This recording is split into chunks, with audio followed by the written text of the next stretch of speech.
터키의 한 평범한 주택. 이게 무슨 말 같지도 않은 소리냐? 한국 병원에 가겠다니.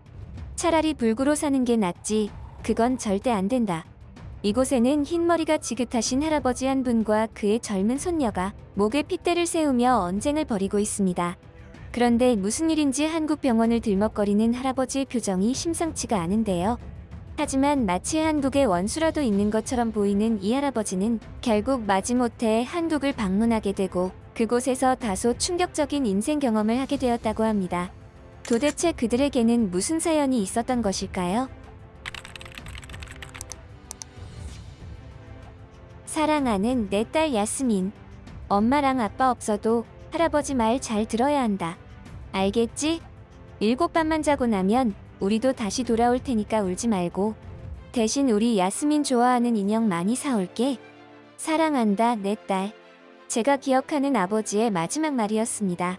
저는 터키에서 할아버지와 단둘이서 살아가고 있는 평범한 터키 여자입니다. 부모님은 제가 어린 시절 일 때문에 먼 외국으로 출장을 가셨다가 2번 다시 돌아올 수 없으셨죠. 그래서인지 유독 아버지가 떠나기 전 저에게 했던 7밤만 자고 나면 돌아온다는 그 말이 아직도 마음속 깊은 곳에서 이따금 떠오르곤 합니다. 자다가도 한 번씩 벌떡벌떡 깨어나곤 했는데 그때마다 저의 눈가에는 물기가 흥건했죠. 아마도 당시 어렸던 제가 그렇게 부모님을 여인 것이 큰 상처로 남아있었던 모양입니다. 저희 아버지는 생전에 할아버지와 언쟁을 자주 벌이곤 했었습니다. 아직도 생각나는 것은 아버지가 워낙 한국을 좋아하셔서 할아버지 앞에서 한국에 대한 이야기를 몇 번 했는데 그것을 듣던 할아버지가 점점 안색이 창백해지시더니 다짜고짜 화를 내는 경우가 잦았죠. 당시에는 할아버지가 그러한 반응을 보이는 이유를 알지 못했습니다. 최근에야 알게 된 사실이었지요. 사실 저희 할아버지는 한쪽 다리가 조금 불편하십니다. 어릴 때는 제가 태어났을 당시부터 다리를 저는 할아버지를 보아온 터였는지라 원래 그런가 보다 하는 생각만 했죠. 나중에 그 사실을 알기 전까지는 말이죠. 아버지의 영향인지 저 또한 한국을 사랑하는 소녀였습니다. 한국의 문화를 너무나 사랑했죠. 남들이 보기에 제가 전생에 한국 사람이 아닐까 하는 의심을 할 정도로 말이에요. 한국의 드라마와 영화는 오래된 과거의 영상부터 최신 것까지 모두 섭렵했고 한국 아이돌의 음악을 온종일 들었습니다. 봐도 들어도 질리지 않았어요.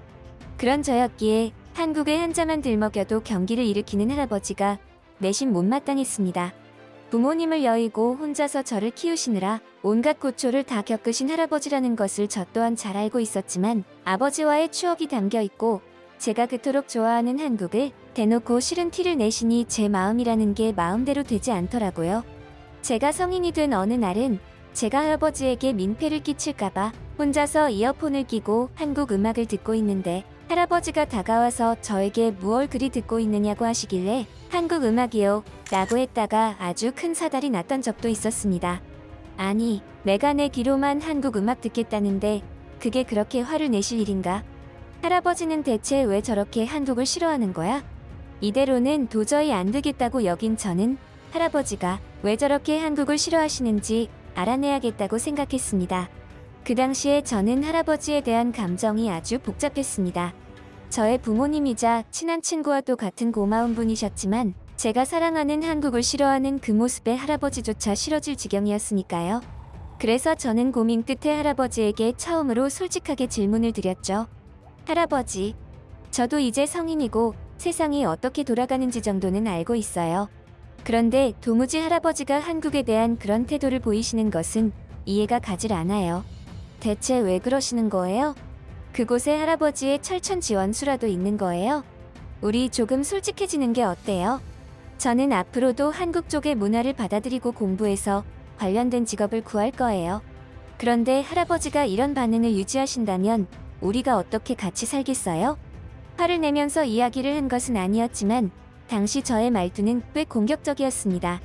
처음이었죠. 제가 할아버지에게 그렇게 공격적인 말투로 이야기를 했던 것은요. 할아버지도 그러한 저의 태도를 눈치채신 것인지 평소처럼 저를 무시하거나 하는 행동을 하지는 않으셨고 사뭇 진지한 표정으로 저에게 여러 이야기들을 해주셨습니다. 야스민, 네가 이 할아비 때문에 고생이 많았겠구나. 너의 말은 내 잘 알아들었다. 네가 원한다면 언제든 나를 떠나도 좋다. 하지만 내 앞에서 한국에 대한 이야기를 하지 않았으면 좋겠구나. 야스민, 너는 모른다. 이 할아비가 한국 때문에 어떤 인생을 살아왔는지. 내가 이렇게 평생을 불구로 살게 된 게 제가 예상하지 못한 반응이었습니다. 할아버지는 분노와 슬픔이 공존하는 듯한 말투와 표정으로 저에게 피해 인연을 끊으리라는 뉘앙스의 이야기를 하셨습니다. 도대체 할아버지에게는 한국에 무엇이 저토록 울분을 만든 것인지 알지 못했습니다. 다만 할아버지의 불편하신 다리와 연관되어 있다는 것 정도만 알게 되었죠. 한편으로는 할아버지의 다리가 저렇게 된 것에는 한국과 깊은 연관이 있을 것이라 생각했습니다. 그래서 저렇게 한국이라면 치를 떠는 것이 아니겠나 하는 어쩌면 당연한 생각이었죠.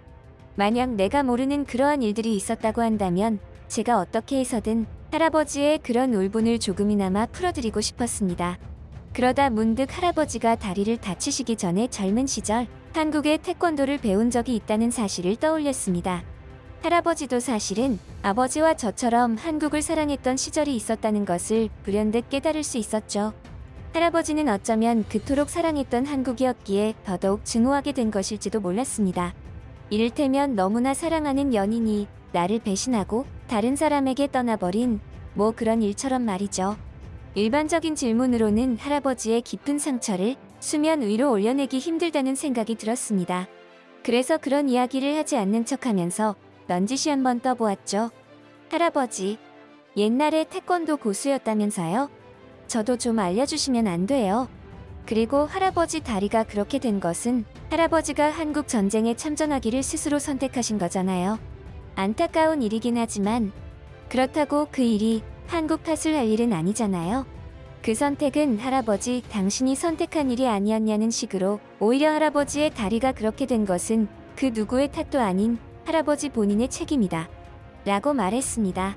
그러자 할아버지는 얼굴을 울그락불그락 하시더니 저에게 과거 무슨 일이 있었던 것인지 모두 말씀을 해주셨죠. 야스민, 넌 이 할아비가 그 정도의 생각도 못하는 바보 천치인 줄 아느냐?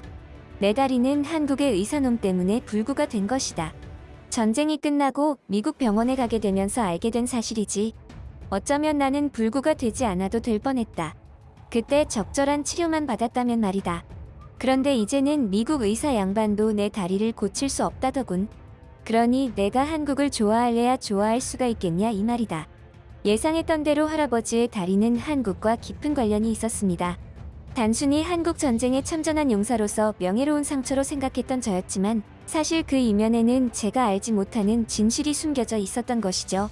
타인을 위한 희생정신으로 참전한 외국에서 불의의 사건들로 다리를 다친 것도 억울할 텐데 후진한 의술을 가지고 있던 의사 때문에 평생을 다리가 불편한 불구로 살아가고 있다는 생각을 가진 할아버지가 안쓰러웠습니다. 어쩌면 제가 할아버지에게 한국에 대한 이야기를 꺼내는 것이 죄를 짓는 것은 아닐까 하는 느낌마저 들었죠. 그러한 할아버지의 비밀을 알게 된 저는 그 이후로 한국에 대한 이야기를 할아버지에게 일절 꺼내지 않았습니다. 할아버지는 한국 이야기만 하지 않으면 아주 자상하고 인자하신 분이었기에 저와는 아무런 갈등도 일어나지 않았어요. 하지만 이러한 현상에는 보이지 않는 희생이 있었습니다. 바로 저의 희생이었죠. 저는 한국과 관련된 업무를 보는 직장을 구하기 위해서 한국어를 공부했고 여러 가지 한국에 대한 자료들을 수집하고 공부해야 했기에 할아버지와 같은 공간에서 이러한 일들을 숨기는 것이 너무나 불편하고 힘들었습니다. 그러자 점점 할아버지와 저는 대화가 단절되어 갔죠. 어쩌면 자연스러운 현상이었습니다. 아무리 가족이라도 공통된 관심사가 없고 비밀이 생기기 시작하면 어색해지고 멀어지는 법이니까요. 저와 할아버지도 마찬가지였습니다. 상처를 낫게 하기 위하여 다른 부위가 골마가는 그런 처지였죠. 하지만 저는 그것에 개의치 않았고 할아버지를 위한 선물을 준비했습니다. 아마도 실패할 확률이 아주 높은 선물이기에 준비하면서도 조금은 무서웠지만요. 그러던 어느 날 할아버지는 저에게 말씀하셨습니다. 저와의 사이가 시간이 지날수록 조금씩 대면대면해진다는 것을 할아버지도 느끼신 듯했죠. 할아버지가 원한 것은 이게 아니었을 테니 말입니다. 할아버지는 하나뿐인 손녀딸의 미래에 본인이 도움은 되지 못할 망정 방해나 하는 것 같아서 마음이 편치 않다고 하셨습니다. 어느새 할아버지는 나이를 드셔서인지 아니면 심경의 변화를 일으킨 것인지는 몰랐지만 표정이 많이 누그러지신 상태였어요. 그 모습을 본 저는 어쩌면 제가 할아버지를 위해서 준비한 선물이 성공할지도 모른다는 희망을 가졌죠. 그래서 저는 본색을 드러냈습니다. 할아버지, 저 솔직하게 말씀드릴게요. 할아버지가 한국에 대해 저기를 드러내는 것에 너무나 공감해요. 나라도 아마 그랬을 것 같아요. 하지만 할아버지, 지금은 달라요. 세상이 그때와는 많이 변했다고요. 취업 때문에 한국에 갈 일이 생겼어요. 그때 할아버지도 같이 모시고 갈 거예요. 그리고 한국의 병원에 가서 할아버지의 다리를 치료할 겁니다. 만약 그 이후에도 할아버지의 뜻이 지금과 같다면 그때는 저도 2번 다시는 할아버지에게 그런 일들을 권하지 않을 거예요. 그러니 이번에는 손녀 말 좀 들어주세요. 하나뿐인 손녀딸이라면서요. 말씀으로만 그러시기에요. 할아버지는 예상대로 한국의 병원에 가서 치료를 받자고 하자 노발대발하셨습니다. 한국의 병원에 갈 바에는 그냥 불구로 살다가 죽겠다는 막말도 하셨죠. 하지만 저 또한 포기하지 않고 완강한 모습을 유지하자 할아버지는 저의 진심을 눈치채셨습니다. 저 또한 고집은 한 고집하니까요. 이번에는 성화를 내신다고 하더라도 뜻을 굽히지 않을 거라는 걸 알아차린 듯 했죠. 그렇게 저는 심술이 잔뜩 나신 할아버지를 모시고 처음으로 한국을 방문했습니다. 사실 할아버지에게는 취업 때문에 방문하는 거라고 했지만 그건 선의의 거짓말이었습니다. 할아버지를 위한 선물을 위한 여행이었어요. 한국에는 참으로 맛있는 음식들이 넘쳤습니다. 터키처럼 길에서 음식을 파는 곳들도 있었는데 그런 음식까지 그 맛이 훌륭해서 정말 놀랐죠. 할아버지도 처음에는 심술이 잔뜩 나신 표정으로 뾰로통하셨는데 시간이 지날수록 그 심술 보는 온데간데 없어지고 한국의 신기한 문화들에 정신을 빼앗긴 듯했어요. 이거 참. 내가 보낸 세월과 한국에서 보낸 세월은 다른 시간이었던 건가? 이건 내가 알던 한국이 아니야.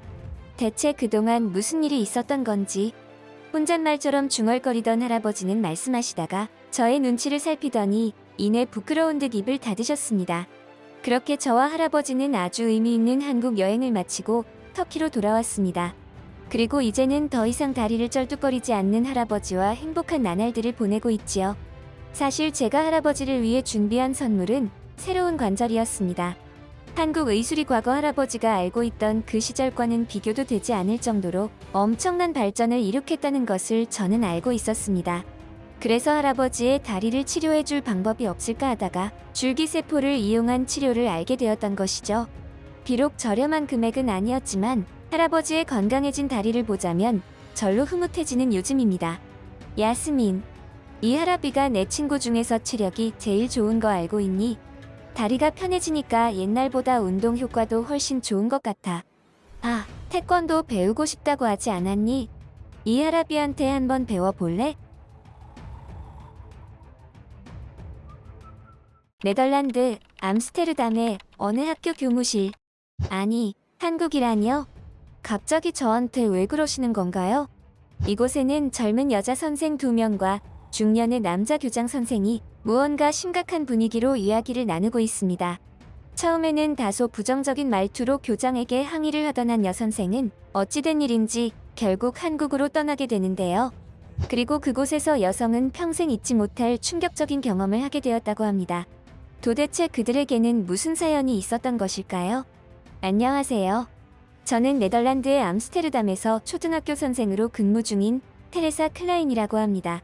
제가 사는 네덜란드에서 초등학교 선생님이라고 한다면 대부분의 어르신들이나 지인분들은 그렇게 이야기합니다. 중학교, 고등학교 선생과는 다르게 초등학교 선생이라고 한다면 아이들의 성장기에 있어서 가장 중요한 시기에 굉장히 엄중한 교육을 해야 하는 선생이기에 더욱 직업 정신이 투철해야 한다고요. 그리고 아이들을 사랑으로 보듬어 줄 수 있어야 한다고 말합니다. 하지만 저에게는 그러한 투철한 직업 정신은 없는 사람이라고 말할 수 있겠습니다.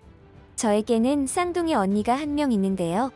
어렸을 때부터 언니와 붙어 다니며 자란 저였기에 언니가 하고 싶어 하는 일이라면 저도 무조건 해야만 하는 일로 알아왔죠.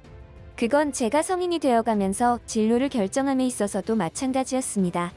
언니는 학교 선생님이 되는 꿈을 가지고 있었고 그런 언니에게 영향을 받은 저 또한 선생님이 되겠다고 막연하게 생각을 하며 결국 이렇게 되어버린 것이죠. 이런 제가 네덜란드에서 초등학교 선생으로 살아간다는 것은 그저 생업 이외의 의미는 없는 것이나 다름없었습니다. 그저 먹고 사는 문제를 해결해줄 직업의 수단으로 밖에 여기지 않았던 것이죠. 그도 그럴 것이 네덜란드의 학교에서는 선생과 학생 사이의 관계가 철저하게 공적으로 이루어져 있다는 것이 저의 그런 생각에 더욱 힘을 보태어준 것 같습니다. 저에게 그러한 일들이 일어나지 않았더라면 저는 아마도 평생을 그런 마인드를 가지고 살았을 것이고 그저 직장에서 승진을 하듯 교장 선생이 되는 꿈을 가지며 조금 더 돈을 벌기 위해서 발악을 했을지도 모르겠습니다. 저와 언니는 직장도 같았습니다. 언니가 다니는 학교에 저 또한 근무 중이었죠. 어느 날 제가 다니는 학교에서 교장 선생님으로부터 호출을 받은 적이 있었습니다. 일반적으로 네덜란드 학교에서는 교장 선생님이 다른 선생님들을 직접적으로 호출하는 일이 거의 없었기에 저는 살짝 긴장을 할 수밖에 없었죠. 혹시 내가 뭐 실수한 게 있나? 그러기엔 그냥 평범한 일상을 보낸 것밖에 없었는지라 더더욱 무슨 이유로 저를 호출하는 것인지 알 수가 없었어요. 그런데 교장실에 들어간 저는 흠칫 놀랐습니다. 그곳에는 교장 선생님뿐만 아니라 저의 언니도 함께 있었거든요. 제가 도착하기 전에 이미 무언가 이야기를 하고 있었는지 분위기는 자칫 엄중하다고 해야 할 만큼 심각한 상황으로 느껴졌습니다. 조심스럽게 자리에 앉은 저는 교장 선생님이 입을 떼기를 기다렸죠. 두 분 선생님들, 너무 긴장하지는 마세요. 제가 두 분을 이렇게 뵙자고 한 것은 선생님들께 도움이 될 만한 일 때문입니다. 다른 선생님들에게도 제안할까 고민했는데 키오가 두 자리밖에 나질 않아서 말입니다. 아마도 제가 이 제안을 두 분에게만 제일 먼저 했다는 것을 다른 선생님들이 알게 되면 제가 좀 곤란해질 것 같으니 이 사실은 비밀로 해주셨으면 합니다. 그럼 바로 본론을 말씀드리겠습니다. 두 분에게 한국 파견으로의 기회를 제일 먼저 제안하고자 이 자리를 만들었습니다. 이번 파견은 단순한 파견이 아니라 충분한 보상이 따라오는 획기적인 기회라고 말씀을 드리고 싶군요. 교장 선생님은 조심스럽게 말씀을 이어나갔고 내용의 본질은 한국으로의 파견과 관련된 이야기였습니다. 아무래도 거리가 먼 동방 국가로의 파견이다 보니 지속 가능성이 다소 높아 보이는 우리 자매를 선택한 것이라 생각했죠. 말로는 기회라고 하나 사실 제가 그 당시에 느끼기에는 감옥으로 원정을 보내려는 것처럼 느껴졌습니다. 당시에 저는 그다지 초등학교 선생님이라는 직업으로의 책임감이나 사명감이 없었던 때라 그저 편한 것만 찾아다녔기 때문이죠. 하지만 그러면서도 아주 이기적인 생각 또한 했습니다. 편한 생활은 하고 싶은데 또 그 보상들에는 욕심이 나더라고요. 그 보상을 받게 되면 나중에 제가 교장 선생까지 해먹을 수 있는 커리어를 만들게 되는 것이나 다름없었거든요. 그럼에도 선뜻 파견 근무를 기꺼이 가겠다는 말은 나오지 않더군요. 한국이라는 나라에 대해서 평소에 큰 관심이 없었기도 했고 아시아 국가에서의 생활이라고 한다면 먹는 음식도 그렇고 여러 가지로 생활에 대한 불편함이 많을 것이라 생각을 했기 때문입니다. 그런 저의 마음을 아는지 모르는지 같은 제안을 받은 언니는 무슨 이유에서인지 몹시 설레며 교장 선생님께 이와 같은 제안에 감사를 표하기까지 했죠. 순간적으로 저 언니가 도대체 왜 저러나 싶기도 했고 정신이 나갔나 하는 생각까지 했으니까요. 하지만 저는 무의식적으로 언니가 하는 선택을 따르는 경향이 있었나 봅니다. 언니가 저러한 반응을 보이자 저 또한 무의식적으로 그런 제안을 받아들이고 말았거든요. 결국 내키지 않는 선택을 하게 된 저는 교장실을 빠져나와 언니와 한동안 언쟁을 벌이며 실랑이를 하기도 했습니다. 도대체 무슨 생각으로 그런 제안을 쉽게 받아들인 것이냐고 말이죠. 하지만 언니는 오히려 그런 저에게 어이가 없다는 식으로 황당해하는 반응을 보였습니다. 도대체 그 제안을 받아들이지 않을 이유가 뭐냐면서요. 테레사, 언니가 하는 말 잘 새겨들어. 넌 지금 한국에 대해서 너무 모르고 있어. 전쟁, 휴전, 그딴 게 다 무슨 소용이야. 테레사, 과거를 보지 말고 지금을 보는 시야를 키울 필요가 있어. 지금 우리에게는 엄청난 기회가 찾아온 거야. 그것도 단지 너와 내가 쌍둥이 자매라는 이유로 말이야. 무슨 말인지 모르겠어? 당초에 무슨 이야기를 하는지 알 수가 없었던 저는 혼자서 한국에 대한 전문가라도 되는 양 으스대는 언니가 이상하게만 보였습니다. 하지만 더 이상 언니와 별다른 언쟁을 벌일 이유를 찾지 못한 저는 한국행에 대해서 언쟁을 벌이는 일을 그만뒀죠. 그렇게 저와 언니는 동시 파견 근무를 가기도 전에 서로에 대한 부정적인 감정만을 키우는 꼴이 되어버렸고 기어이 우리는 그 감정의 골을 해결하지 못한 채 한국이라는 나라에 입국을 했습니다. 그리고 저는 너무나 큰 충격을 받게 되었죠. 한국에 도착한 저와 언니는 무거운 여행 가방을 들고 힘겹게 공항을 벗어나려고 했습니다. 아직 한 번도 가보지 못한 한국의 숙소였기에 얼마나 더 힘들고 괴로운 과정을 겪어야 하는지 몰랐던 저는 자연스럽게 인상을 찌푸리며 짜증을 냈죠. 그런 저의 반응에 언니는 갑자기 이제 한국에 도착했으니 조금 편하게 이동하자 라는 알 수 없는 말을 하며 저를 데리고 어딘가로 향했습니다. 그렇지 않아도 무거운 짐을 들고 곧바로 택시나 버스 같은 대중교통을 타러 가도 시원치 않을 판국에 공항 1층의 어딘가로 향하더군요. 더는 못 참겠다 싶어서 언니에게 화를 내려던 바로 그 순간 저는 너무나 크게 놀라서 사람들이 많은 그곳에서 소리를 내 욕을 내지를 뻔했습니다. 그곳에는 셀프 수화물 수속 코너가 존재하고 있었고 언니와 저는 그곳에서 무거운 여행 가방을 맡길 수 있었죠. 저는 언니에게 택배를 보내는 건 좋은데 당장 오늘 내일 입을 옷들이랑 짐들이 여기 가방에 다 들어있는데 괜찮겠냐고 했죠. 그런데 돌아온 언니의 말에 저는 말문이 막혀버리고 말았습니다. 글쎄, 지금 공항에서 맡기는 저희의 물건들이 당일날 곧바로 택배 배송이 된다는 게 아닙니까? 도대체 뭐 이런 나라가 다 있지? 언니가 한국 아주 노래를 부르더니 이래서 그런 거였어?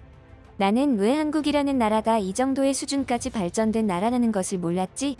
순간적으로 오만 가지 생각이 다 들었고 심지어 이런 이야기들을 제대로 해주지 않고 혼자만 알고 있었던 언니가 얄밉기까지 했죠. 어쩌면 한국이라는 나라는 제가 생각했었던 그런 별 볼 일 없는 동방의 국가가 아닐지도 모른다는 생각을 처음으로 했던 순간이었습니다. 하지만 제가 한국에 오면서 놀랐던 점은 그뿐만이 아니었죠. 제가 한국에서 그러한 일을 겪게 될 줄은 정말이지 상상조차 하지 못했습니다. 한국에서의 생활들은 저에게 있어서 신세계라고 불릴 만큼 놀라운 부분들이 많았습니다. 대중교통만을 이용해서 거의 모든 생활편의 인프라를 즐길 수 있다는 점은 저에게 있어서 아주 큰 장점으로 다가왔죠. 네덜란드에서는 자가용을 이용하지 않으면 뭐 하나 제대로 즐길 수 있는 게 없었는데 말입니다. 더구나 저처럼 운전이 미숙한 장롱 면허인 사람들에게는 한국의 대중교통 시스템과 인프라가 너무나 편리했죠. 한국의 초등학교에서 영어 교사로 파견 근무를 하게 된 저는 한국 학생들을 처음으로 만나는 자리에서 평생 잊지 못할 경험을 했습니다. 처음으로 한국 아이들을 만나는 교실 안으로 들어갔다가 저는 크게 감동을 받고 말았죠. 처음이었어요. 학생들에게 그런 감정을 느낀 것은요. 그곳의 칠판에는 임시였지만 새롭게 부임하는 저를 환영한다는 내용들이 영어로 빼곡하게 적혀 있었습니다. 영어 알파벳 철자가 틀린 글자도 있었고 글씨체도 삐뚤빼뚤 제각각이었지만 저는 그 아이들의 마음이 너무나 감사했어요. 저희 반 아이들이 한 땀 한 땀 직접 작성한 글들이어서 아마도 더욱더 감동이었죠. 그래서일까요? 결국 그날 저는 처음으로 아이들을 마주하는 자리에서 눈물까지 보이고 말았습니다.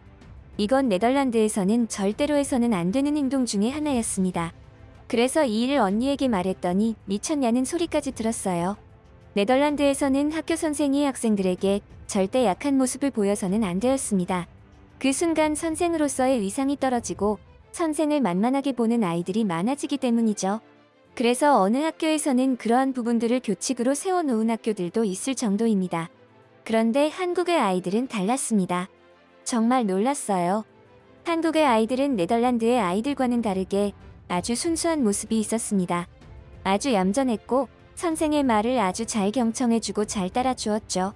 심지어 제가 눈물을 보이던 그때는 저를 걱정해주는 아이들까지 있었답니다. 정말 놀랍지 않나요?